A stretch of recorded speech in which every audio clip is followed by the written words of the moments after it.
مسلمانوں کی آبادی 18% مگر کوئی رہنما نہیں۔ انڈیا کو قومی سطح پر کوئی مسلم رہنما کیوں نہ مل سکا؟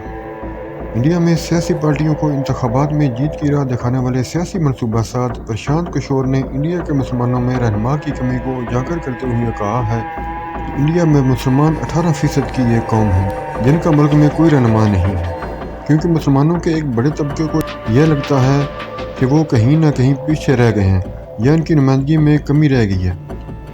18% کی قوم ہے، کوئی تو وجہ ہوگی کہ آپ کا کوئی دیش میں نیتا نہیں ہے۔ 57 سیکنڈ کی اس ویڈیو میں پرشانت کشور مسلمانوں میں رہنما کی کمی اور ان میں جدوجہد کی کمی کا ذکر کر رہے ہیں۔ انہوں نے کہا، مسلمان 18% کی قوم ہے، کوئی تو وجہ ہوگی کہ آپ کا ملک میں کوئی رہنما نہیں۔ 18% کے حساب سے آپ انڈونیشیا کے بعد انڈیا میں سب سے بڑی قوم ہے۔ اتنی بڑی آبادی اور آپ کا کوئی رہنما ہی نہیں ہے، کوئی سماج سے کھڑا ہی نہیں ہوا، تو کہیں نہ کہیں آپ کی سیاسی سوچ میں کمی ہے۔ انہوں نے مزید کہا، اور کمی یہ ہے کہ آپ جدوجہد کرنا ہی نہیں چاہتے۔ آپ سوچ رہے ہیں کہ کوئی راہل گاندھی مل جائے، کوئی یادو مل جائے، کوئی پرشانت کشور مل جائے، کوئی ممتا بنرجی کھڑی ہو جائے جس کے پیچھے ہمارا بھی بیڑا پار ہو جائے۔ یہ نہیں ہو سکتا۔ جب تک آپ خود جدوجہد کے لیے کھڑے نہیں ہوں گے تب تک آپ کا بھلا نہیں ہو سکتا۔ ہم آپ کا بھلا چاہنے والے رہنما نہیں ہیں۔ آپ اگر ہمارے ساتھ جڑیں گے تو ہم بھی آپ کی بھلائی کی فکر نہیں کریں گے۔ جس قوم کو، جن لوگوں کو اپنی فکر نہیں ہے، ان کی بھلا دوسرا کوئی فکر کیوں کرے؟ ان کے اس بیان کو اگر بعض لوگ حقیقت پر مبنی بتا رہے ہیں اور مسلمانوں کی گرما فکریہ کہہ رہے ہیں تو بعض پرشانت کشور کے بہار دورے کو RSS کا ایجنڈا بھی قرار دے رہے ہیں، جبکہ بعض لوگ یہ کہہ رہے ہیں کہ انڈیا میں مولانا ابوالکلام آزاد اور ڈاکٹر ذاکر حسین کے بعد کوئی قومی سطح کا مسلم رہنما نہیں ہے، جبکہ بعض رکن پارلیمان اسد الدین اویسی کو مسلمانوں کا رہنما بتا کر پرشانت کشور کے بیان کی نفی کر رہے ہیں۔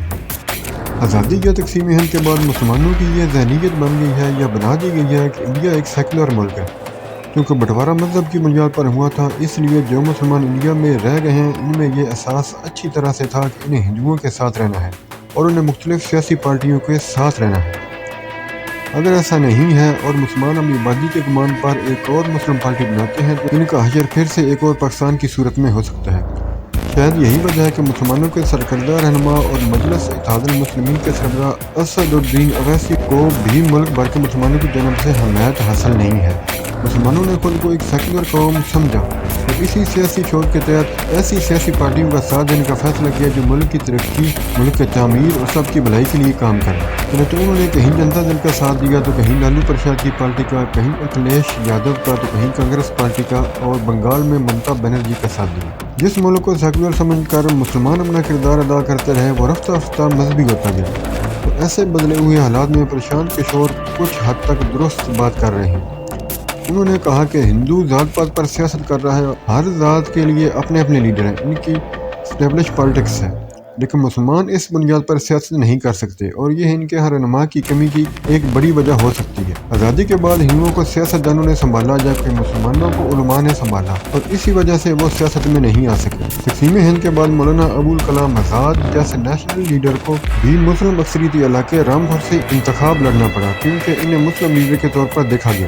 مسلمان انڈیا کی سیاست کا محور ہیں، اگرچہ ان میں لیڈر نہیں ہیں لیکن وہ لیڈر پیدا کرتے ہیں، جیسے انہوں نے ملائم سنگھ یادو، لالو پرساد اور ممتا بنرجی کو لیڈر بنا دیا اور انہیں ریاست کی عنان سونپ دی۔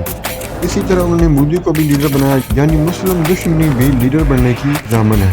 مسلمانوں نے ملک میں جس سایہ دار درخت کو دیکھا اس سے لپٹ گئے لیکن ان کا بھلا نہ ہوا۔ اگرچہ انڈیا کی سیاست میں بہت سے مسلم لیڈروں کو موقع ملا لیکن انہوں نے اس کا اپنی قوم کی بھلائی کے لیے خاطر خواہ استعمال نہیں کیا اور سیکولر پارٹیوں نے ان کا صرف ایک ووٹ بینک کے طور پر استعمال کیا۔ جہاں تک اسد الدین اویسی کی بات ہے تو سیاست میں یہ ان کی تیسری نسل ہے اور وہ کبھی بھی حیدرآباد سے باہر نہیں نکل سکے، لیکن سن 1914 کے بعد انہوں نے دوسری ریاستوں میں بھی پاؤں پھیلانے کی کوشش کی لیکن انہیں امید کے برعکس مسلمانوں میں بھی زیادہ مقبولیت حاصل نہیں ہوئی۔ دلی کے معروف یونیورسٹی جامعہ ملی اسلامیہ پروفیسر اور مسلم مسائل پر گہری نظر رکھنے والے اسکالر محمد سوراب نے کہا ہے کہ جہاں تک پرشانت کشور کی مہم کا سوال ہے تو وہ مسلمانوں کے لیے ایک خطرناک کھیل کھیل رہے ہیں۔ کوئی بھی جماعت مسلمانوں کی نمائندگی اس کے ہاتھوں میں نہیں دینا چاہتی اور یہیں سے حقوں پر محکوم کا رشتہ مستحکم ہو جاتا ہے۔ اگر انہیں ملک کے 18% مسلمانوں کو محدود کرنے کی فکر دامن گیر ہے تو پس پردہ ملک کی 80% آبادی کو ان کے خلاف متحد کر رہے ہیں۔